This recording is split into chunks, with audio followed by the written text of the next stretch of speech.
ዛሬ ዘገበ። የገንዘብ ሚኒስቴር በላከው መግለጫ በዓለም ላይና በሀገር ውስጥ ማክሮ ኢኮኖሚ ላይ የሚታየውን ፈጣን ለውጥ በማጤን ተቋሙን በከፊል ወደ ግል የማዛወር እቅድ ለሌላ ጊዜ እንዲተላለፍ መወሰኑን አስታውቋል። በመንግስት ኢትዮ ቴሌኮምን 40% ድርሻ ለግሉ ዘርፍ ለመሸጥ ማቀዱን ባለፈው ዓመት መስከረም ወር ላይ ማስታወቁ ይታወሳል። ኢትዮ ቴሌኮምን በከፊል ወደ ግል ለማዞር በታቀደው መሰረት መንግስት ፍላጎት ካሳዩ አካላት ጋር ተወያይቶም ነበር። ከአድዋ በዓል አከባበር ጋር ተያይዞ አዲስ አበባ ውስጥ በጅምላ እየታሰሩ ያሉ ወጣቶች እንዲፈቱ ተጠየቀ።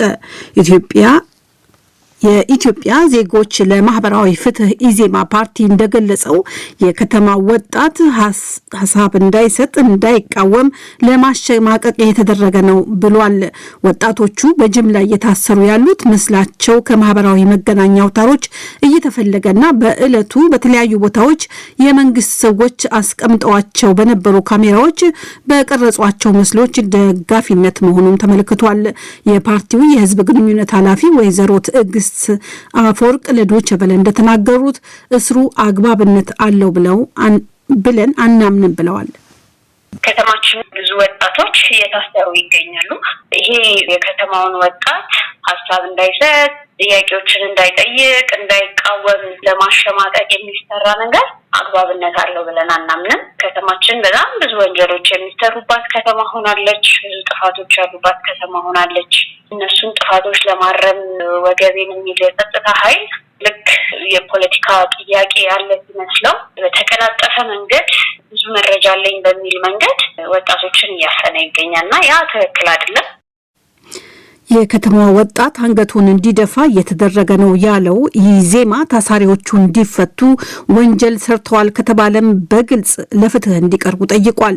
ባልደራስ ለሁለተኛ ዲሞክራሲ ፓርቲ በበኩሉ ከሰሞኑ ታስረው አባ ሳሙኤል የተባለው እስር ቤት የተወሰዱ ወጣቶች በምግብ በመድኃኒትና በውሃ ጦት እንዲማረሩ እየተደረገ ነው ብሏል። ከፖለቲካ ተሳትፎ እንዲርቁ እየተሰራ ነው ሲል አክሏል።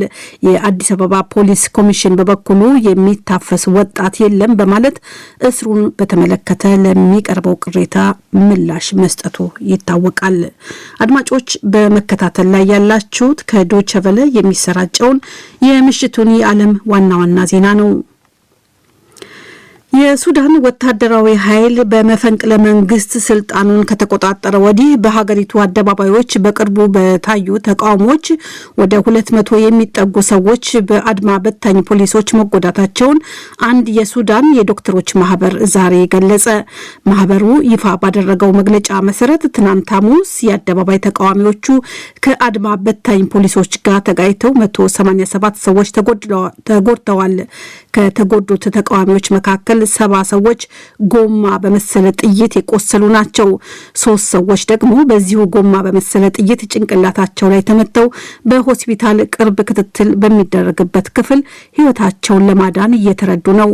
ትናንት ሐሙስ ተቃዋሚዎች መዲና ካርቱም ወደሚገኘው ወደ ጦር ሰራዊት መቀመጫ ወደ ሆነው ወደ ሪፐብሊካን ቤተመንግስት ለመድረስ ሲጓዙ የነበሩ በሺዎች የሚቆጠሩ ተቃዋሚዎችን ለመበተን ፖሊስ አስለቃሽ ጢስ ተጠቅሟል፣ ጎማ ጥይቶችን ተኩሷል ተብሏል። እንደ ሱዳን የዶክተሮች ማህበር መግለጫ የሱዳን ወታደራዊ ኃይል ወደ ስልጣን ከመጣ ወዲህ በተቀሰቀሰው ተቃውሞ 87 ሱዳናውያን ተገድለዋል፣ በሺዎች የሚቆጠሩ ሰዎች ደግሞ ጉዳት ደርሶባቸዋል።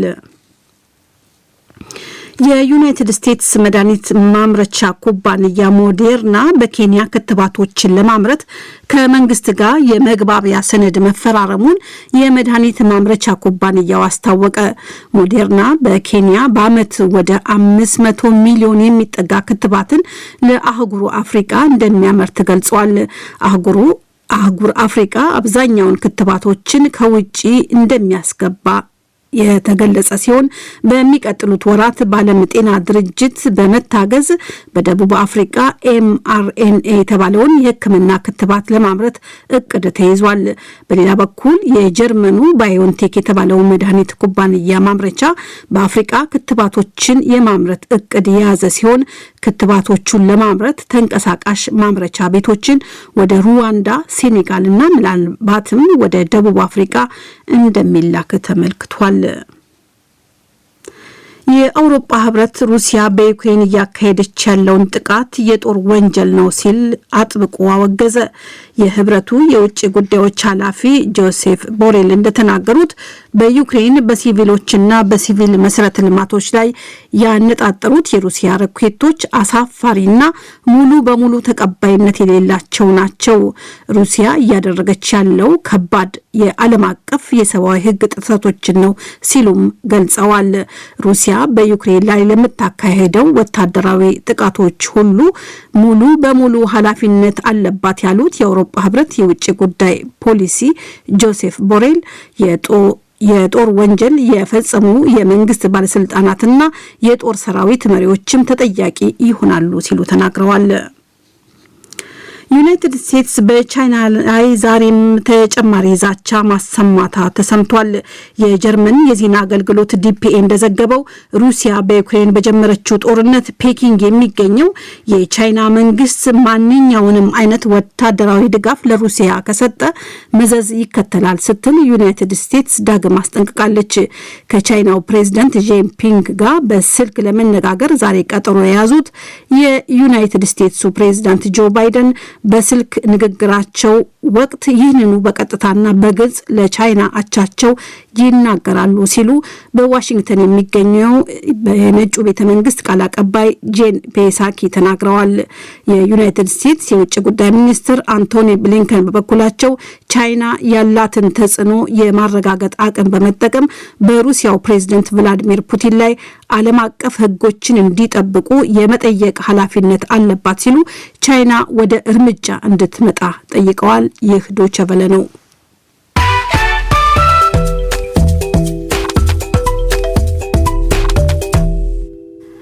ዜናውን ለማብቃት ርዕሰ ዜናዎቹን በድጋሚ እንሆ። የኢትዮጵያ መንግስት ኢትዮ ቴሌኮምን በከፊል ወደ ግል የማዛወር እቅዱን ላልተወሰነ ጊዜ ማስተላለፉን አስታወቀ። ኢትዮ ቴሌኮምን በከፊል ወደ ግል ለማዞር በታቀደው መሰረት መንግስት ፍላጎት ካሳዩ አካላት ጋር ተወያይቶ ነበር። ከአድዋ በዓል አከባበር ጋር ተያይዞ አዲስ አበባ ውስጥ በጅምላ እየታሰሩ ያሉ ወጣቶች እንዲፈቱ ተጠየቀ። የኢትዮጵያ ዜጎች ለማህበራዊ ፍትህ ኢዜማ እስሩ አግባብነት አለው ብሎ እንደማያምንና ታሳሪዎቹ እንዲፈቱ ወንጀል ሰርተዋል ከተባለም በግልጽ ለፍትህ እንዲቀርቡ ጠይቋል። የዩናይትድ ስቴትስ መድኃኒት ማምረቻ ኩባንያ ሞዴርና በኬንያ ክትባቶችን ለማምረት ከመንግስት ጋር የመግባቢያ ሰነድ መፈራረሙን የመድኃኒት ማምረቻ ኩባንያው አስታውቋል። ሞዴርና ለአፍሪካ አህጉር በአመት ወደ 500 ሚሊዮን ክትባቶችን ያመርታል ተብሏል። ዜናው አበቃ። አድማጮች ዜናውን አደመጥን። ለጥንቅሩ አዜብን አመሰግናለሁ። የዜና መጽሔት ቀደም ብዬ እንደገለጽኩት የአዲስ አበባ ጸጥታና የሚታሰሩ ወጣቶች ጉዳይ ድርቁ በሶማሌ ክልል ከ1000 በላይ ትምህርት ቤቶችን ተግባር ሲያስተጓጉል ለ2 ዓመታት ዘግተው የከረሙ የአንደኛ ደረጃ ትምህርት ቤቶች በትግራይ ስራ መጀመራቸው እንዲሁም ዛሬ የተጀመረውን የደቡብ ክልል 6ኛ ጉባኤ የሚያስቃኙ ዘገባዎችን አካቷል። የዜና መጽሔቱ ቀዳሚው ወደ አዲስ አበባ ይወስደናል። ከአድዋ ድል በዓል አከባበር ጋር ተያይዞ አዲስ አበባ ውስጥ ብዙ ወጣቶች ምስላቸው ከማህበራዊ መገናኛ አውታሮች እየተፈለገና በእለቱ በተለያዩ ቦታዎች የመንግስት ሰዎች ባስቀመጧቸው ካሜራዎች በተቀረጹ ምስሎች ደጋፊነት በጅምላ እየተያዙ እየታሰሩ ነው ተባለ። ይህንን ያለው የኢትዮጵያ ዜጎች ለማህበራዊ ፍትህ ኢዜማ ድርጊቱ የከተማውን ወጣት ሀሳብ እንዳይሰጥ እንዳይቃወም ለማሸማቀቅ ነው ብሏል። የከተማው ወጣት አንገቱን እንዲደፋ እየተደረገ ነው ያለው ኢዜማ ታሳሪዎቹ እንዲፈቱ፣ ወንጀል ሰርተዋል ከተባለም በግልጽ ለፍትህ እንዲቀርቡ ጠይቋል። ባልደራስ ለእውነተኛ ዲሞክራሲ ፓርቲ በበኩሉ ከሰሞኑ ታስረው አባ ሳሙኤል የተባለው እስር ቤት የተወሰዱ ወጣቶች በምግብ በመድኃኒትና በውሃ እጦት እንዲማረሩ እየተደረገ ነው፣ በዚህም ከፖለቲካ ተሳትፎ እንዲርቁ እየተሰራ ነው ብሏል። ሰለሞን ሙጬ ከአዲስ አበባ ዝርዝሩን ልኮልናል። የኢትዮጵያ ዜጎች ለማህበራዊ ፍትህ ኢዜማ የአዲስ አበባን ሰላምና ጸጥታ የሚያውኩና ለህግ የማይገዙ ያላቸውን ነገር ግን በስም ያልጠቀሳቸውን ኃይሎች አጥብቆ እንደሚያወግዝ፣ ሆኖም በሰላም ማስከበር ስም ዜጎች ላይ የሚካሄድ ያለውን መንግስታዊ አፈና አጥብቆ እንደሚቃወም ገልጿል። ከአድዋ በዓል አከባበር ጋር ተያይዞ በርከት ያሉ የከተማዋ ነዋሪ ወጣቶች እየተለቀሙ እየታሰሩ መሆኑን፣ የከተማዋ ወጣትም አንገቱን እንዲደፋ በከፍተኛ ሁኔታ እየተሰራ ይገኛልም ብሏል። የፓርቲው የህዝብ ግንኙነት ኃላፊ ወይዘሮ ትዕግስት አፈወርቅ ፓርቲው ትናንት ማምሻውን ስላወጣው መግለጫ ለዲደብሊው ተጨማሪ ማብራሪያ ሰጥተዋል። ከተማችን ውስጥ ብዙ ወጣቶች እየታሰሩ ይገኛሉ። ከአድዋ ድል በዓል አከባበር ጋር ተያይዞ ምስላቸው ከማህበራዊ ሚዲያም የተፈለገ እንዲሁም ደግሞ በዕለቱ በተለያዩ ቦታዎች የመንግስት ሰዎች አስቀምጧቸው በነበሩ ካሜራዎች በቀረጿቸው ምስሎች ደጋፊነት እየተያዙ እየታደኑ ነው። ይሄ የከተማውን ወጣት ሀሳብ እንዳይሰጥ፣ ጥያቄዎችን እንዳይጠይቅ፣ እንዳይቃወም ለማሸማቀቅ የሚሰራ ነገር አግባብነት አለው ብለን አናምንም። ከተማችን በጣም ብዙ ወንጀሎች የሚሰሩባት ከተማ ሆናለች። ብዙ ጥፋቶች ያሉባት ከተማ ሆናለች። እነሱን ጥፋቶች ለማረም ወገቤን የሚል የጸጥታ ኃይል ልክ የፖለቲካ ጥያቄ ያለ ሲመስለው በተቀላጠፈ መንገድ ብዙ መረጃ አለኝ በሚል መንገድ ወጣቶችን እያፈነ ይገኛልና ያ ትክክል አይደለም። ባልደራስ ለእውነተኛ ዲሞክራሲ ፓርቲ አባላቶቹና የከተማ ወጣቶች እየታደኑ እየታሰሩ ነው። የቤት ፍተሻ በማያስፈልጉ ወንጀሎች የተጠረጠሩ ወጣቶች ከታሰሩበት ትናንት ተመልሰው ቤታቸው እንዲበረበር መደረጉንም የፓርቲው ፕሬዝዳንት አቶ እስክንድር ነጋ ተናግረዋል። የታሰሩት ወጣቶች ስለሚገኙበት ተጨባጭ ሁኔታም ተከታዩም ብለዋል። ምግብ እጦት፣ ውሃ እጦት፣ ሕክምና እጦት እየተቀጡ ነው። ፊዚካሊ የራባቸው ነው። በቂ ምግብ የለም።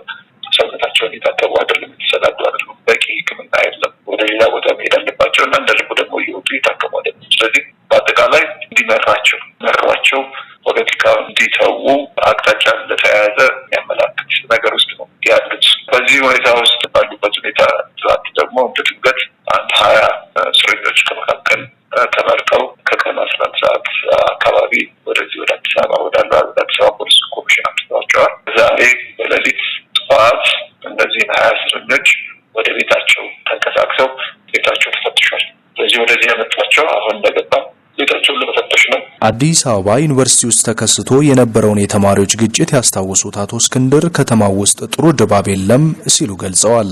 ከተማችን ውስጥ ጥሩ ድባብ የለም። ሀገራችን ሌላ ትልቅ ችግር አለባት። አንድነቷን ለመበተን ያሰፈሰፉ ኃይሎች አሉ። ሁላችንም እንደ ሀገርና እንደ ሕዝብ እዛ ላይ ነው ማተኮር ያለብን። እዛ ላይ ነው መረባረብ ያለብን። መቋሰል የለብን። መጣላት የለብን። ዜጎች የተቃውሞ ድምጽ ባሰሙ ጊዜ ሁሉ ማሰርና ማንገላታት ጸረ ዲሞክራሲያዊ እንቅስቃሴ ነው ሲል ኢዜማ በመግለጫው ጠቅሷል። ፖለቲካል ኢንቴንሽን ያለው እስር ነው በአብዛኛው እየተፈጸመ ያለው ብለን እናስባለን። ያንን በተመለከተ እንዲፈታ እንጠይቃለን። ሁለተኛ ግን ጥፋት አለባቸው፣ ወንጀል ሰርተዋል የሚባልም ከሆነ ደግሞ የፍርድ ሂደታቸው ለህዝብ ግልጽ እንዲሆን፣ ለሚዲያም ክፍት እንዲሆን፣ ለሁላችንም ግልጽ እንዲሆን እንጠይቃለን። የአዲስ አበባ ህዝብ ካሁን በኋላ የከተማውን ሁኔታ የከተማውን እንቅስቃሴ በጣም በትኩረት መከታተል አለበት። ከገባኝም ስሜት መውጣት አለበት። እንዳይዘናጋ የሚወጡ መመሪያዎችን የሚወጡ አፈጻጸሞችን በሙሉ በትኩረት እንዲከታተል ጥሪ አድርገናል። የአዲስ አበባ ከተማ ፖሊስ ትናንት በሰጠው መግለጫ ደንብ ጥሰዋል ያላቸውን 146 አባላቱን ከስራ ማሰናበቱን ገልጿል። ወጣቶች እየታፈኑ እየታሰሩ ነው በሚል ለቀረበው ጥያቄም የሚታፈስ ወጣት የለም በማለት ኮሚሽኑ ገልጿል። ለዲደብሊው ሰለሞን ሙጬ ነኝ ከአዲስ አበባ። ተከታዩ ዘገባ ደግሞ አድማጮች ወደ ሶማሌ ክልል ነው የሚወስደን። በሶማሌ ክልል የተከሰተውን ድርቅ ተከትሎ የተዘጉ ትምህርት ቤቶችን ስራ ለማስጀመር የሚያስችል ተግባር እየተከናወነ መሆኑ ተገለጸ። ድርቁ በክልሉ ከ1000 በላይ ትምህርት ቤቶች የመማር ማስተማር ሂደት እንዲቋረጥ አስገድዷል ነው የተባለው። በሶማሌ ክልል ድርቅ ጉዳት ባስከተለባቸው አካባቢዎች ለሚኖረው ማህበረሰብ የምግብ የውሃና ሌሎች ድጋፎች እየተደረጉ መሆኑንም የክልሉ መንግስት አስታውቋል። በዚህ መሃል በክልሉ የተለያዩ ዞኖችን ለችግር ለዳረገው ድርቅ በቅርቡ የሚጠበቀው የበልግ ዝናብ መፍትሄ ያመጣል በሚል ተስፋ ተደርጓል። መሳይ ተክሉ ከድሬዳዋ ዝርዝር ዘገባ አለው። የሶማሌ ክልል የመንግስት ኮሚዩኒኬሽን ቢሮ ኃላፊ አቶ አብዱልቃድር መሐመድ ለዶይቼ ቬለ በስልክ በሰጡት መረጃ በክልሉ በተከሰተው ድርቅ ሳቢያ በተዘጉ ከ1000 በላይ ትምህርት ቤቶች ለተማሪዎች የምገባ ፕሮግራም በማስጀመር ትምህርት እንዲቀጥል ጥረት እየተደረገ መሆኑን ገልጠዋል። አሉ 1100 በላይ ትምህርት ቤቶች በከፊልና ሙሉ ለሙሉ ተዘግተዋል። ይዘጋሉ ተብለው ይገመታሉ። ለምንድነው ማህበረሰቡ ያጋጠመው ችግር? ትምህርት ቤቶቹ ተዘግተዋል። 1100 አካባቢ በሶማሌ ክልል ትምህርት ቤቶች በድርቁ አፌክት ሆነዋል። የሚቀጥለው ምንድነው? ማህበረሰቡ አሁን የማዳን ስራ ለዩኒሴፍም ለበጎ አድራጎት ድርጅቶች ጥያቄ ያቀርበናል። ልጆቹን ትምህርት ቤት መደበኛ ትምህርታቸውን እንዲከታተሉ ያው ትምህርት ቤት አካባቢ መመገብ ስራ ከዚህ በፊት የነበረ ነው። የተወሰኑ አመታት 4 አመታት አካባቢ ያ ፕሮግራም በዩኒሴፍ ነበር የሚከናወነውና ቆሟል 4 አመት ያህል። ስለዚህ ያን መልሶ እንዲጀምሩና ትምህርት ቤቶቹ ክፍት እንዲሆኑ ለዩኒሴፍ ደብዳቤ ጽፈናል። እየተነጋገርን ነው ያለው። መልስም ፊዲንግ ሲስተም በትምህርት ቤቶቹ አካባቢ እንዲጀመር ተስፋ አለን። የክልሉ መንግስት በድርቁ ሳቢያ በተለይ በህብረተሰቡ ላይ ሊከሰት የሚችል የረሃብ አደጋን ለመከላከል በቅርቡ ተጨማሪ 500 ሚሊዮን ብር በጀት መመደቡን የጠቀሱት ኃላፊው በዚህም የምግብ ውሃና ሌሎች አስፈላጊ ግብዓቶች እየተሰራጩ መሆኑን አስረድተዋል። 500 ሚሊዮን ፌደራል መንግስትን ከ2015 እና ቀጣይ በጀቶች የሚቀናነስ ገንዘብ አሁን ያለው የሶማሌ ክልል ሁኔታ አስጊ ስለሆነ በብድር መልክ ከፌደራል ያገኘነው ገንዘብ ነው። ይህ ገንዘብ ለምግብ ብቻ ነው ያዋል ነው። 200 ሚሊዮን ምግቡ ተገዝቶ እየተከፋፈለ ይገኛል። ጀምሯል። ብዙ ለውጥም አለ። አሁን ያ ምግብ ከደረሰ በኋላ እንደዛውም ውሃ ጋር የተያያዘ 100 ቦቴዎች ለ93 ወረዳ ተከራይቶ በዛ ገንዘብ ውስጥ ውሃ ቅጂ እየተደረገ ነው። እንደዛውም ውሃ ከሚቀዳበት አካባቢ በአብዛኛው ሶማሌ ክልል ያለው የጉድጓድ ውሃ በሻሎ ዌል ፓምፕ ኃይል እና በጀነሬተር ኃይል የሚሰራ ስለሆነ 24 ሰዓት ስለሚሰራ ብዙ ቴክኒካል ፕሮብሌሞች ያጋጥማሉ። እንደዚሁም እነዛ ለጥገና ቴክኒካል እንዲውል 66 ሚሊዮን ውሏል። ይህ በጀት በእውነቱም በክፉ ጊዜ የደረሰና አሁን ጥሩ እልባት እያሳየ የሚገኝ በጀት ነው። በሶማሌ ክልል 10 ያህል ዞኖችን ችግር ውስጥ ለከተተው ድርቅ በቅርብ ጊዜ የሚጠበቀው የበልግ ዝናብ መፍትሄ ያመጣል የሚል ተስፋ ተጥሎበታል። የክልሉ የመንግስት ኮሚዩኒኬሽን ቢሮ ኃላፊ አቶ አብዱልቃድር እስከዚያው ጊዜ በተለያዩ አካላት ሲደረግ የነበረው ድጋፍ ተጠናክሮ እንዲቀጥል ጥሪ አቅርበዋል። ያለው ደረጃ ጥሩ ነው። የኢትዮጵያ ሕዝብ በአጠቃላይ ሳልከፋፍል ከመንግስት ጋር ቆሞ ጥሩ እገዛ አድርጓል። ጥሩ ድጋፍም አድርጓል። በክልሎች ስም የኢትዮጵያ ሕዝብ አጠቃላይ ለሶማሌ ክልል ሕዝብ የማይረሳ ታሪካዊ የሆነ ወገናዊ ርብርብ ነው የተደረገው። እንደዚሁም ፌደራል መንግስት ለዓለም አቀፍ ድርጅቶች አቅጣጫ መስጠት ሶማሌ ክልል ያለውን ድርቅ ጣልቃ ገብቶ ጥሩ ስራ እየተሰራ ይገኛል። ያለን ምንድነው? አሁን ያለው የኢትዮጵያ ባለሀብት ሶማሌ ክልል በዚህ የቀራችውን 1 ወር ጊዜ ወገናዊ ትብብሩን ዘላቂ እንዲያደርግ ነው ጠይቀው። ከ1 ወር በኋላ ዝናብ ይዘንባል ብለን ስለምንገምት ስጋቱ ያን ያህል ነው። ግን እዚህ 1 ወር ጊዜ ውስጥ ማንኛውንም የኢትዮጵያ ሕዝብ ለ3 ወር 4 ወራት አካባቢ የታገልንላቸው ማህበረሰብ ህይወታቸውን አድነናል። እስካሁንም ደርሷል። ለ1 ወር ያህል ጎናቸውን ቆሜን ሶማሌ ክልል ሕዝብ ርብርብ እንድንሰጥ ጥሪዬን አስተላልፋለሁ። በመንግስትና በተለያዩ አካላት ድጋፍ እየተደረገላቸው መሆኑን የተናገሩት የሸበሌ ዞን ነዋሪ አቶ አህመድ በበኩላቸው ከሌሎች አካባቢዎች ወደ ቀያቸው በርካቶች እየመጡ በመሆኑ ድጋፉ በቂ ያለመሆኑን ተናግረዋል። በሌላ አካባቢ ድርቁ እንስሳቶቻቸውን የገደለባቸው ሰዎች ወደኛ ቀይ መጥተዋል። ባዶ እጃቸውን የመጡት። እኛም የምንረዳው ነገር የለንም። ለችግር በሚያጋልጥ ሁኔታ ውስጥ የሚኖሩ ሰዎች አሉ። እኛ ከሌላ አካባቢ ተቸግረው ከመጡት ሰዎች ጋር ተመሳሳይ በሆነ ሁኔታ ውስጥ ስላለን እርስ በርስ መረዳዳት አንችልም። እናም ይህንኑ ታሳቢ ያደረገ በቂ ድጋፍ እንዲደረግልን እንጠይቃለን። ለዲ.ደብሊው ዘገባ መሳይ ተክሉ ድሬዳዋ። ተከታዩ ደግሞ ዘገባ የሚወስደን ወደ ትግራይ ክልል ነው። መቀሌን ጨምሮ በተለያዩ የትግራይ አካባቢዎች የህፃናት ትምህርት ከ2 ዓመት በኋላ በከፊል መጀመሩ ተሰምቷል። ከስፍራው የደረሰን ዘገባ በመቀሌ የቅድመ መደበኛ የህፃናት ትምህርትና ከአንደኛ እስከ 6ኛ ክፍል ተማሪዎች ወደ ትምህርት መመለሳቸውን ያመለክታል። የተማሪው ወላጆች ታዲያ መቋጫ ካላገኘው ጦርነት ጋር ተያይዞ የአየር ጥቃት ሊፈጸም ይችላል የሚል ስጋት እንዳላቸው ይገልጻሉ። ይህ በእንዲህ እንዳለም በጦርነቱ ምክንያት በትግራይ ትምህርት ተቋማት ላይ ከፍተኛ ውድመት መድረሱን የትግራይ ትምህርት ቢሮ አስታውቋል። ሚሊዮን ኃይለስላሴ ከመቀሌ ዝርዝሩ ልኮልናል። አስቀድሞ በኮሮና ቫይረስ ወረርሽኝ ስጋት ቀጥሎም በተቀሰቀሰው ጦርነት ምክንያት በመላው ትግራይ ለ2 ዓመት ትምህርት ቤቶች ተዘግተው ቆይተዋል። ከቅርብ ጊዜ ወዲህ ባለው ግን በከፊል አንደኛ ደረጃ ትምህርት ቤቶች በተለያዩ የትግራይ አካባቢዎች መማር ማስተማር ጀምረዋል። በመቀለ የሚገኙ የግልና መንግስት ትምህርት ቤቶች ካለፈው ሳምንት ጀምረው መዋዕለ ህጻናትና ከአንደኛ እስከ 6ኛ ክፍል የሚገኙ ተማሪዎች ተቀብለው በማስተማር ላይ ይገኛሉ። ያነጋገርናቸው የህፃናት ተማሪ ወላጆች በከፊል ትምህርት በመጀመሩ ጉዳይ የተለያየ አስተያየት ሰጥተውናል። ከላይ ገብረክረስ ይባል ተዛለፈ ጊዜ አብገዛ በትማዓለም ቆላጭ ጭንቀት ይፈጥረና ነው። ልጆች ቤት በሚውሉበት ጊዜ ለኛ ለልጆችም ጭምር ጭንቅ ፈጥሮ ነበር። አሁን የህፃናት ትምህርት መጀመሩ በጣም ጥሩ ነው። ለወላጆችም ከተጨማሪ ጭንቀት የሚገላግል ነው። እንደ ወላጅ ማገዝ ያለብን እናደርጋለን።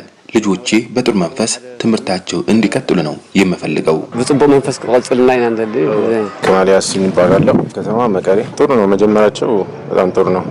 ልጆቹም ደስተኛ ናቸው። የድሮንና የአውሮፕላን ጥቃት ስላለ ጦርነቱም መቋጫ ስላላገኘ ትንሽ ስጋት አለ። ማለት ትምህርት ቤት ሆኖ ድብደባ ሊኖር ይችላል፣ ምን ሌላ ነገር ሊኖር ስለሚችል በጣም ብዙ ስጋት አለ። ሴፍ ናቸው ብዬ የሆነ ልቤ አያርፍና በጣም እየሰጋው ነው መድረሳቸው ማለት ነው። ልጆቹ ግን ያው ደስተኛ ናቸው። ይህ በእንዲህ እንዳለ የትግራይ ትምህርት ቢሮ አጥንቶ በቅርቡ ይፋ ያደረገው መረጃ 88 በመቶ በትግራይ የሚገኙ ትምህርት ቤቶች በተለያየ ደረጃ የሚገለጽ ውድመት ደርሶባቸዋል ይላል። የተለያዩ የትምህርት መሳሪያዎች፣ የትምህርት ቤት ወንበሮች፣ ሰሌዳዎች፣ ፕላዝማና ኮምፒውተሮች፣ መጽሐፍቶችና ሌሎች ቁሳቁሶች በተለያዩ ኃይሎች መውደማቸውና መዘረፋቸው ጥናቱ ያመለክታል። 235 ስራ ላይ የነበሩ መምህራን ደግሞ ከጥቅምት እስከ ሰኔ ወር 2013 ዓ.ም ባለው ጊዜ ወራሪ ባላቸው የኢትዮጵያና ኤርትራ ኃይሎች መገደላቸው አመላክቷል። ትምህርት ለማስቀጠል ካለው ፍላጎት በመነሳት አመቺ ወይም በቂ ባልሆነ ግብዓት በተለያዩ የትግራይ አካባቢዎች ከአንደኛ እስከ 6ኛ ክፍል ትምህርት መጀመሩ የሚገልጹት የትግራይ ትምህርት ቢሮ ኃላፊው ዶክተር ሲሳይ አማረ፣ ይሁንና በክፍል የተጀመረው የመማር ማስተማር ሂደት ለማስቀጠል የሚያስቸግሩ ሁኔታዎች ስለ መኖራቸው ይናገራሉ። በታዝ ሞከርና ካብ ቀዳማይ ክሳብ ሻርሻይ ክፍል ዘለው ህፃናት ጥራሕ ንመምሃር ንሞክር ነው። ለሙከራ ከአንደኛ እስከ 6ኛ ክፍል እናስተምር ብለን በጀመርነው ስራ እንኳ ብዙ ተማሪዎች አሁንም ወደ ትምህርት ቤት አልመጡም። ምክንያቱ የሚታወቅ ነው። መፈናቀል አለ፣ ረሃብ አለ፣ የአውሮፕላን ድብደባ ስጋት አለ፣ ትምህርት ቤቶች ርቀዋል፣ ሌሎች ብዙ ምክንያቶች አሉ።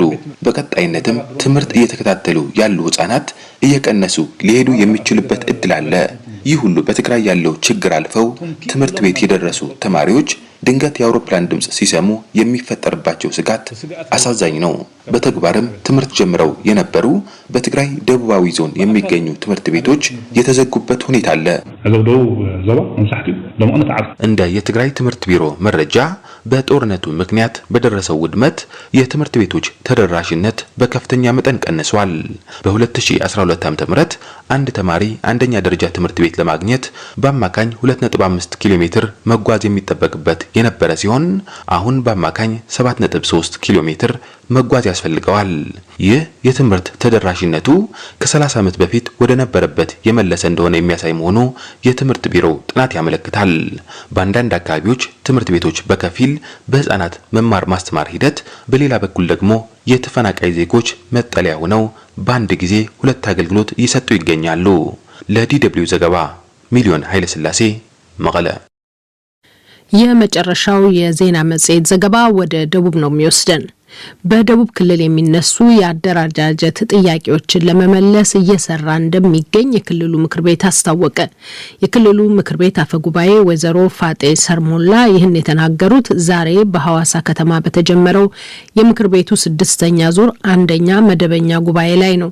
አፈጉባኤዋ በመክፈቻ ንግግራቸው በክልል ለመደራጀት ጥያቄ ያቀረቡ ህዝቦች ባልተረጋገጠ ወሬና ውዥንብር ሳይደናበሩ ምላሹን በትዕግስት ሊጠብቁ እንደሚገባ አሳስበዋል። ጉባኤውም በመከታተል ላይ የሚገኘው የሐዋሳ ወኪላችን ሸዋንግዛው ወጋየው ዝርዝር ዘገባ አለው። በደቡብ ክልል ባለፉት 3 ዓመታት 17 የዞን መስተዳድሮች በክልል የመደራጀት ጥያቄ ሲያቀርቡ መቆየታቸው ይታወቃል። እስካሁን የሲዳማና እንዲሁም 5 ዞኖችና አንድ ልዩ ወረዳን ያካተተው የደቡብ ምዕራብ ኢትዮጵያ ህዝቦች በህዝበ ውሳኔ ራሱን በቻለ ክልል ቢደራጁም የተቀሩት ዞኖች ግን አሁንም ምላሽ እየጠበቁ ይገኛሉ።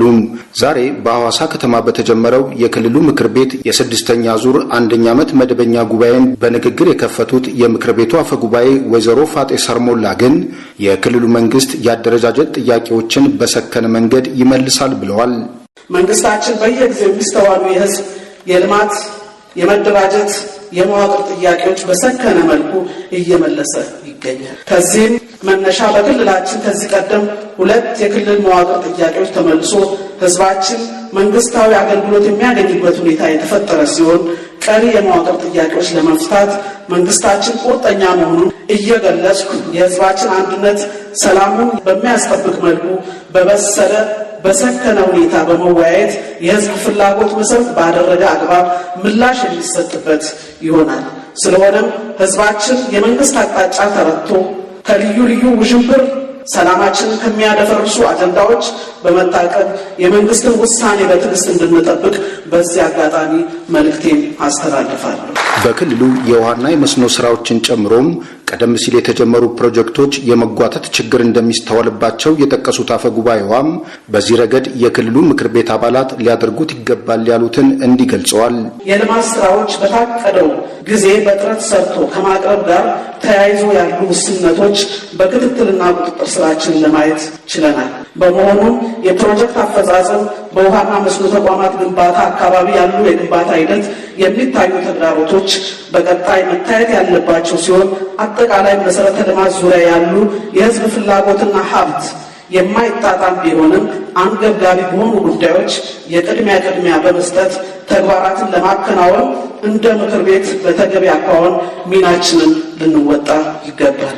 በጉባኤው ላይ የክልሉ ርዕሰ መስተዳድር አቶ ርስቱ ይርዳው መንግስታቸው ባለፉት 6 ወራት በእርሻ፣ በጤና፣ በትምህርት፣ በስራ ዕድል ፈጠራና በገበያ ማረጋጋት ዙሪያ አከናውኗል ያሏቸውን ተግባራት ለጉባኤው አብራርተዋል።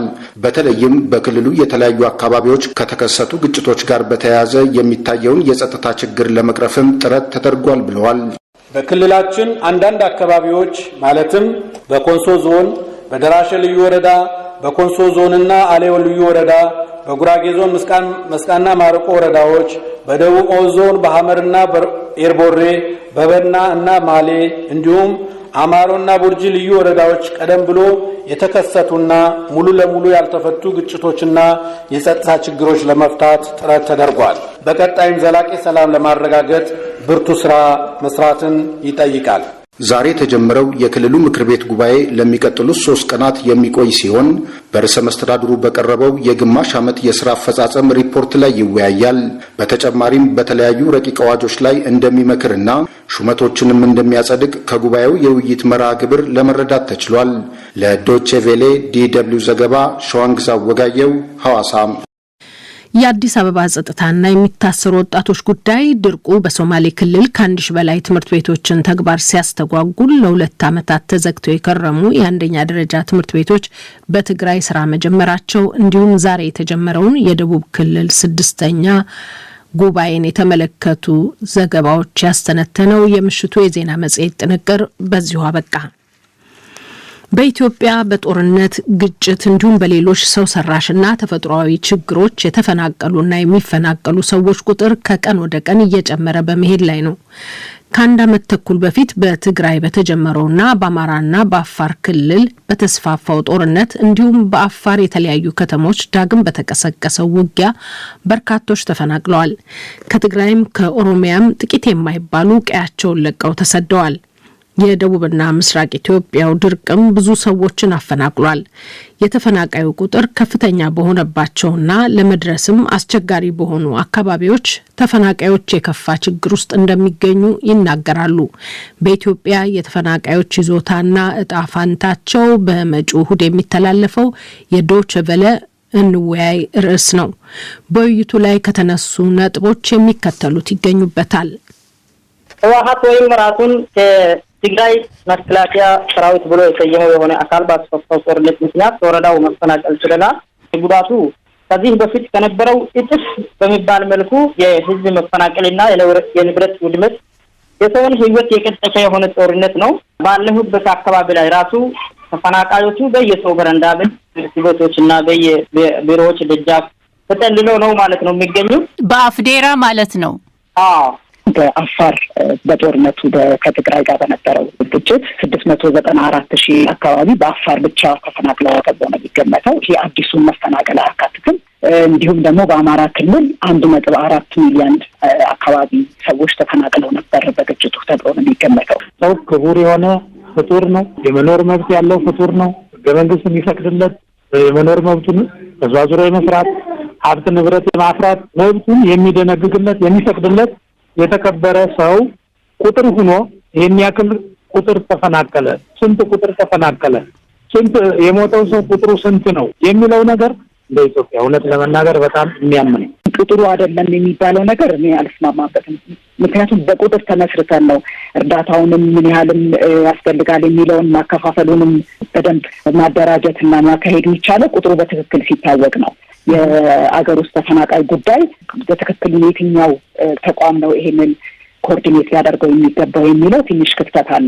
በተለያዩ ምክንያቶች አሁን ይሄ አላርፍ ያለው የአሸባሪው የህወሓት ቡድን የሚፈጥራቸው ትንኮሳዎች አሉ። በእነዚህ ትንኮሳዎች ሳቢያ ከተለያዩ አካባቢዎች አሁንም ቢሆን ወደ ቆቦ ወደ ሌሎችም ቦታዎች እየመጡ ያሉ ተፈናቃዮች አሉ።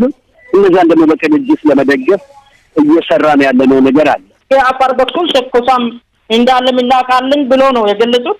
እንግዲህ እዚህ ከዚህ በፊትም አቶ ለገሰ ቱሉም በዚህ መልኩ ገልጸው ነበር። አፋር አካባቢ ላይ ያለው ከባድ የሆነ ጦርነት ነው። እንግዲህ 6 ወረዳዎች የጠላት እጅ የገባበት ከግማሽ ሚሊዮን ህዝብ ከቤት ንብረታቸው የተፈናቀለበት ጦርነቱ ትንክሳ ነው። ሚዲያ ላይ እንደሚወራው አይደለም ብሎ መናገር በጣም ገራሚ የሆነ አገላለጽ ነው።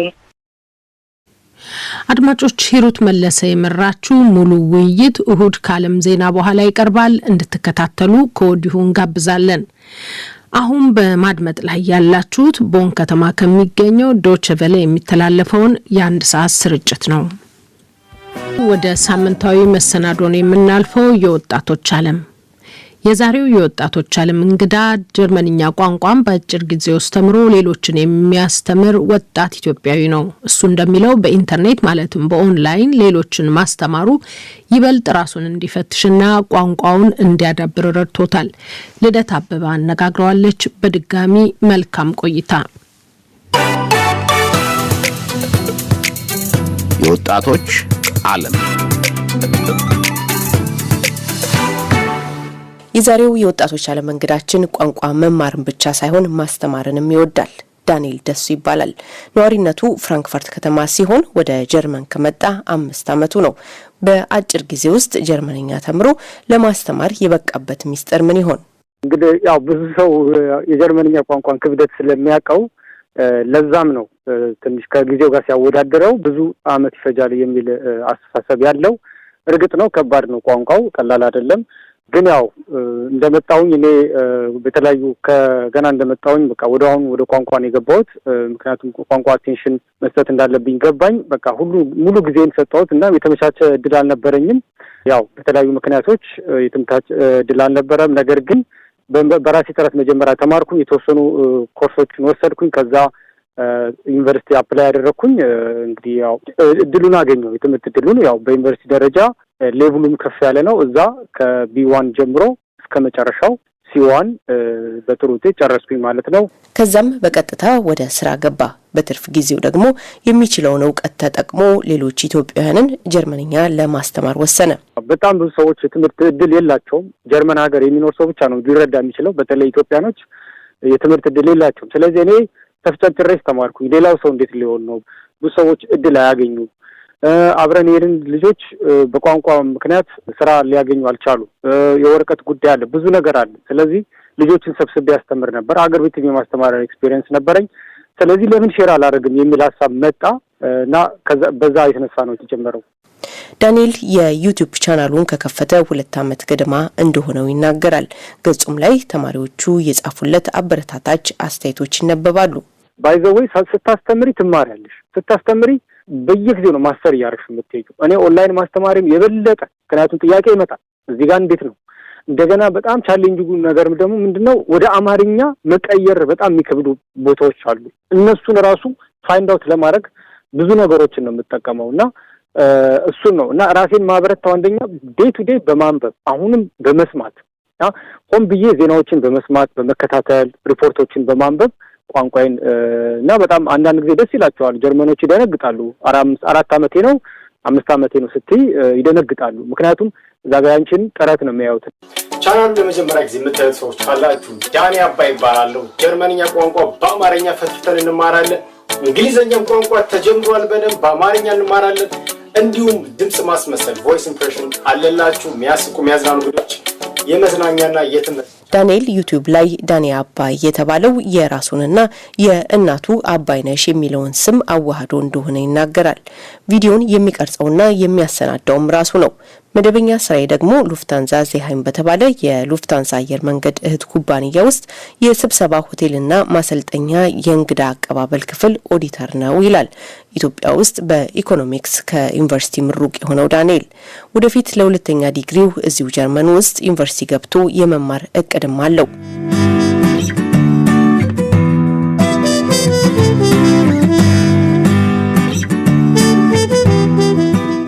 ቅድም ገረፍ ያረካው ነገር ነበር።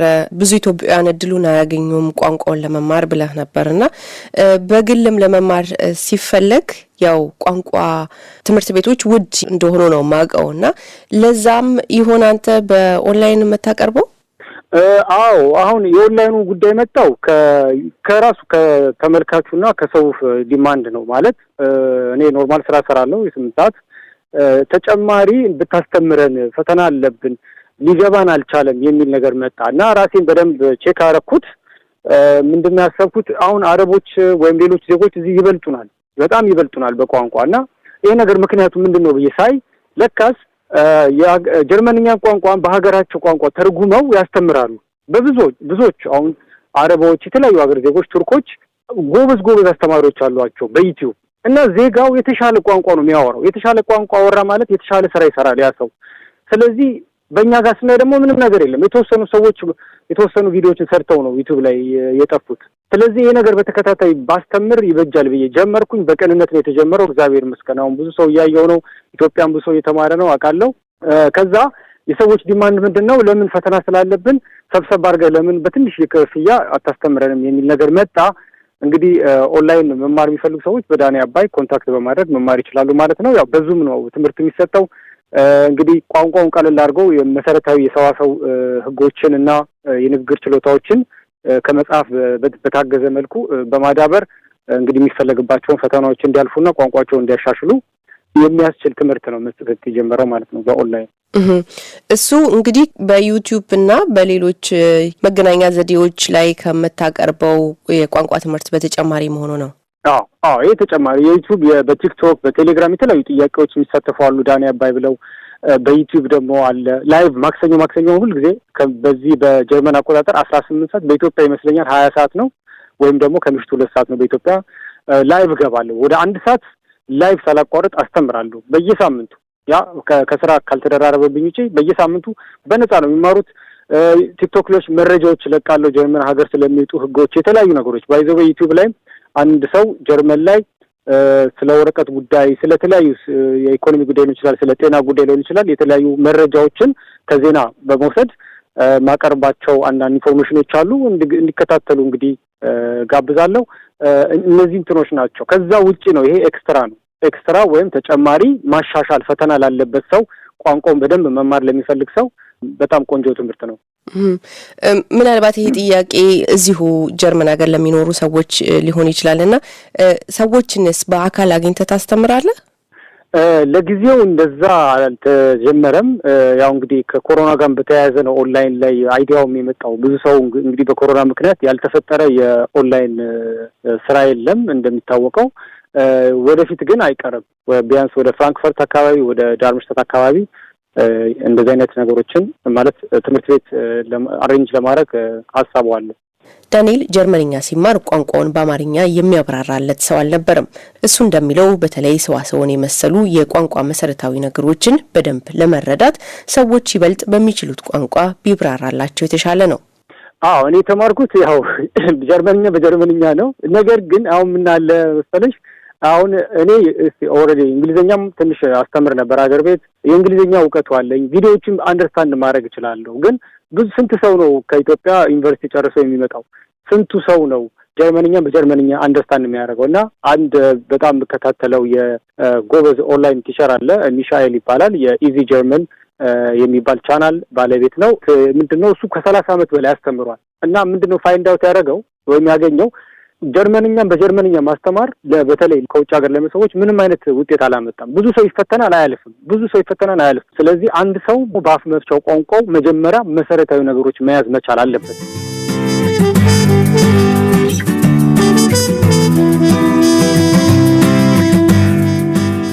ማንም ሰው ወደ ሌላ ሀገር ሲሄድ ቋንቋ ተምሮ ራሱን ብቁ ዜጋ ማድረግ አለበት የሚለው ዳንኤል ሌሎች ወጣቶች ይህንን እንዴት እውን ማድረግ እንደሚችሉም ይገልጻል። ቋንቋ ካልቻልሽ ስራ መስራታችን፣ ከሰው ጋር መግባባታችን፣ ሕክምና እንኳን መሄዳችን በጣም ብዙ ነገሮች የተወሳሰቡ በቃ እጅሽ ላይ ቁልፉ ቋንቋ ነው። በተለይ ደግሞ በጀርመን ሀገር አንድ ሰው እንግሊዘኛ ስለቻለ ምንም የሚጠቀመው ነገር የለም። የግድ ቋንቋውን በደንብ ማለት አለበት እና የራስ ጥረት ያስፈልጋል።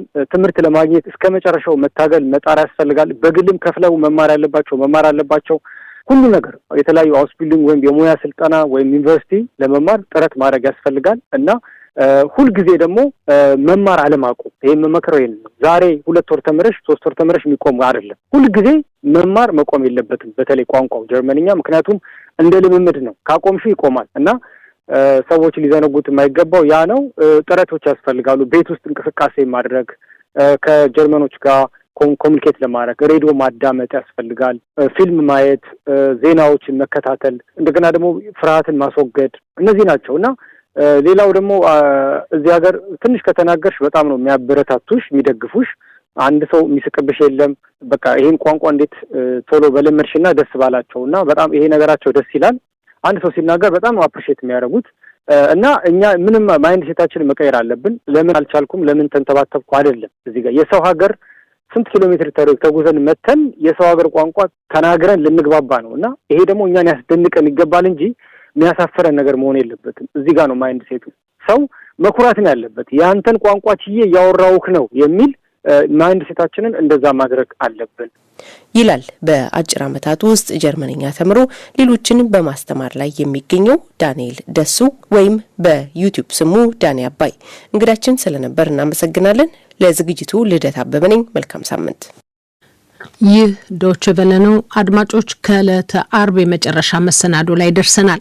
የማህበራዊ መገናኛ ዘዴዎች ቅኝት የዕለቱን አዜብ ታደሰ አጠናቅረዋለች። የማህበራዊ መገናኛ ዘዴዎች ቅኝት። ኢትዮጵያ ውስጥ የኑሮ ውድነቱ ማህበራዊና ፖለቲካዊ መፍትሄ ያስፈልገዋል። በሀገሪቱ ውስጥ የሸቀጦች ዋጋ መጨመር የኑሮ ውድነት እንዲባባስ ምክንያት እየሆነ ይገኛል ሲሉ ዜጎች ያማራሉ። የዋጋ ጭማሪው በተለይ በአብዛኛው የማህበረሰብ ክፍል ሸማች በሆነባቸው በከተሞች አካባቢ የዜጎች ዕለታዊ ኑሮ እንዲከብድ አድርጎታል ነው የሚባለው። አንድ ቻይናኛ መሰል ጽሑፍ መለያ ስም ያላቸው የዶቸ ቨለ የፌስቡክ ተከታታይ የኑሮ ውድነቱ ሆነ ተብሎ የሚደረግ አሻጥር ነው ሲሉ አስተያየታቸውን ይጀምራሉ። የኑሮ ውድነቱ ሆነ ተብሎ የሚደረግ አሻጥር ነው።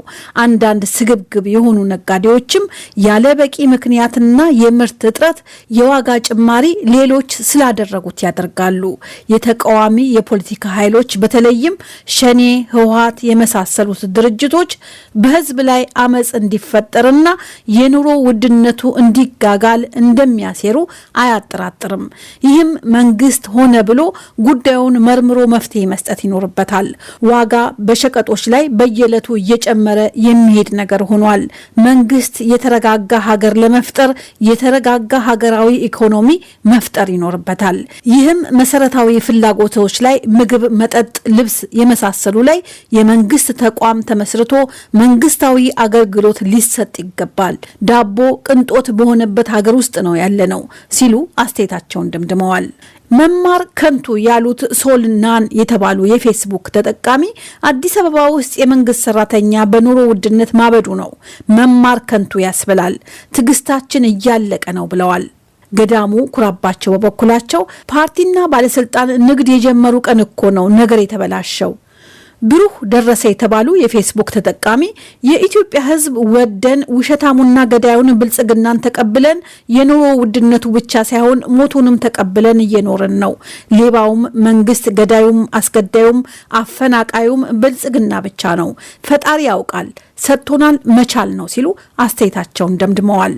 ከቡልጋሪያ ማዞሪያ ነኝ ያሉ ወርቅዬ ጌትዬ የተባሉ የማህበራዊ መገናኛ ዘዴዎች ተጠቃሚ ዓለም ውስጥ ስህተት ሊኖር ይችላል፣ እውነታው እኛ ጋር ግን ህዝብ ከመቸገሩም በላይ የዕለት ጉርሱን አጥቷል።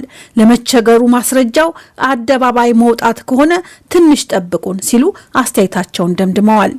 ጉዲሳ አምቦ በበኩላቸው የኑሮ ውድነት ትንሽ ቀናት ይሰጣል ሲሉ አስተያየታቸውን ይጀምራሉ። የኑሮ ውድነት ትንሽ ቀናት ይሰጣል። በጠራራ ፀሐይ የሰው ልጅ አካልን በእሳት የመጥበስ ነገር ግን ምን ትሉታላችሁ? ይህ ታዲያ የአኖሌና የጨለንቆ ፍጅትን የሚያስደንቅ ወንጀል አይደለም ትላላችሁ? በጥያቄ አስተያየታቸውን ዘግተዋል። ፋሲል አምሳሉ የተባሉ የፌስቡክ ተጠቃሚ ደግሞ ሰው ከነነፍሱ በእሳት ከሚቃጠልበት ሀገር ላይ ዘይት 1000 ብር ገባ ብሎ መጠየቅ ሲያንስ ነው። ገና 10,000 ብር ይገባል። በግፍ እየኖርክ ደልቶ ልትኖር ያምረሃል? አታስበው። እንኳን ጠግበን ተርበንም አልተቻለን ብለዋል።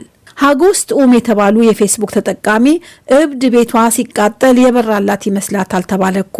በ27 ዓመት የታየው የልማት የኢኮኖሚ ከፍታ በ3 ዓመት ወደ ቁልቁለት፣ ወደ ጭቃ፣ ወደ ዜሮ ወረደ። እናም አጨብጭቡ፣ ጥሩ መሪ ጥሩ እድገት ነው፣ ከከፍታ ወደ ቁልቁለት ግቡ ሲሉ አስተያየታቸውን ደምድመዋል። አለሙ አሌክስ የተባሉ የፌስቡክ ተጠቃሚ የኑሮ ውድነትን ብልጽግና ፈተና አድርጎ አልወሰደውም። ትናንትና ፈተናዎችን በድል ተወጥተን ልዕልና ተቀዳጅተናል ብሏል። ስለዚህ ነገሩ የመስኪኑ ሕዝብ ፈተና ብቻ ነው ሲሉ አስተያየታቸውን ደምድመዋል። ባለፈው ሰሞን የኢትዮጵያ ሰብአዊ መብቶች ኮሚሽን ይፋ ባደረገው መግለጫ በቤኒሻንጉል ጉሙዝ ክልል የሰዎች አስክሬንና አንድ ሰው በህይወት እያለ በቆሙ በእሳት መቃጠሉ ዘግናኝና አረመኔያዊ ሲል ባወገዘበት ዘገባ ስር ከተሰጡ አስተያየቶች መካከል ጌታቸው ፍጹም የተባሉ የፌስቡክ ተከታታይ የስርዓቱ ዳኛ ካልተጠየቀማ ሊጠየቅ ነው፣ ይህን ድርጊት በፈጸሙት ላይ እርምጃ እንወስዳለን ብሎ እንዲያላግጥ ሳይሆን ከድርጊቱ በፊት ቀድሞ ደርሶ የዚህን አይነት ጭራቆች ድርጊት ካላከሸፈ ምኑን መንግስት ሆነው ሲሉ አስተያየታቸውን ደምድመዋል። ሀገረ ኢትዮጵያ አሁን ለዜጎቿ ሲኦል እየሆነች ነው ሲሉ አስተያየታቸውን የሚጀምሩት እያሱ ሻንቆ ጫሚሳ በመቀጠል ህግና መንግስት ባለበት ሀገር ፈጽሞ መደረግ የሌለበት ተግባር ተፈጽሟል። ለቀጣይ የሀገሪቷ ዜጎች የመኖር ዋስትና ጥያቄ ውስጥ ገብቷል ብለዋል። ይህን ድርጊት የፈጸሙት የመንግስት ጸጥታ ኃይሎች ከሆኑ ለራሳቸው ድርጊቱን መክሰሱ ምን ትርጉም አለው? ፈጣሪ ፍርድ ይስጠን ሲሉ አስተያየታቸውን የጻፉት ሰለሞን ገብሬ አባተ ናቸው። ሰለሞን ጌታቸው በበኩላቸው ይጠይቃሉ። ሀገርና ህዝብን ሊጠብቅ ቃል የገባው የጸጥታ ኃይል ለምን በዚህ መልኩ የሰው ልጅ ላይ ጭካኔ የተሞላበት ድርጊት ያደርጋል? እጅግ ያሳዝናል ብለዋል። ሴናል ኢትዮ የተባሉ የፌስቡክ ተጠቃሚ ሻሸመኔ ላይ በአደባባይ የተገደለው ወጣትስ፣ ሆዱ ተተርትሮ ህፃኗ ወድቆ የቀረው እናትስ ፍትህ የሚያገኙት መቼ ነው ይላሉ። ዮሴፍ አርጋው በበኩላቸው በአማራ ክልል በአንድ ቀን ተጨፍጭፈው የተገደሉት 168 ሰዎች ጉዳይስ ስለነዚህ ሰዎች ማን ያስብ ሲሉ ጽፈዋል። ወልዱ ሁሉቃ የተባሉ የፌስቡክ ተከታታይ በበኩላቸው እኔ ሰው በእሳት ተቃጥሎ ይሙት የሚል አይደለሁም፣ ግን ሰው በድሮን በጦር መሳሪያ ተቃጥሎ መሞትስ አለበት ወይ? አንዱ አገዳደል ህጋዊ፣ ሌላው ኢህጋዊ። እናስተውል። ይህ መሳሪያ አምራቾቹ ያወጡልን ህግ ነው። ሲቀጥል እውነት የተቀረጹት የጸጥታ አካላት እንደዚህ ያደርጋሉ ወይ? ይህ ነገር ሆነ ተብሎ የብሔር ግጭት ለማባባስ የተጠቀሙበት ይመስለኛል። ለሁሉም ፈጣሪ ቁጣውን ያብርድልን ብለዋል። ሞኪ ሞላ የተባሉ የፌስቡክ ተከታታይ የመንግስት ሚዲያ ይህንን ዘግናኝ ድርጊት አልገለጸም፣ ለምንድን ነው? ይህንን የዘገባችሁ ሚዲያዎች ሁሉ እግዚአብሔር ይስጣችሁ፣ የተደረገውን እውነታውን ለህዝብ ጆሮ ማድረስ ነው ብለዋል። ዛሬ 25ኛ ቀኑን በያዘው የሩሲያ በዩክሬን ላይ የምትፈጽመው ወረራና በሮኬት ድብደባ በሺዎች የሚቆጠሩ ሰላማዊ ሰዎች ተገድለዋል። ከ3 ሚሊዮን በላይ ህዝብ ሀገሪቱን ለቆ ተሰዷል። በሩሲያ መዲና ሞስኮና በሁለተኛ ትልቅ ከተማ በሆነችው ሳንክት ፒተርስበርግ ከተማ ፑቲን በዩክሬን የጀመሩትን ጦርነት በመቃወም ዜጎች ለተቃውሞ ይወጣሉ፣ ይታሰራሉ። በሳምንቱ መጀመሪያ ላይ አንዲት ጋዜጠኛ በቴሌቪዥን የቀጥታ ስርጭት ወቅት ሩሲያ በዩክሬን ላይ የጀመረችውን ጦርነት ተቃውማለች። ብዙነህ ኦኮ ጉዲና የተባሉ የፌስቡክ ተጠቃሚ ጋዜጠኝነት ከባድ ስራ ነው፣ እውነተኛ ስሜቷን መቆጣጠር አቅቷት ነው፣ በዓለም አቀፍ ደረጃ ይህች ጀግኒት ሽልማት ይገባታል ሲሉ አስተያየታቸውን አስቀምጠዋል። ኤፍሬም ፋራታ የተባሉ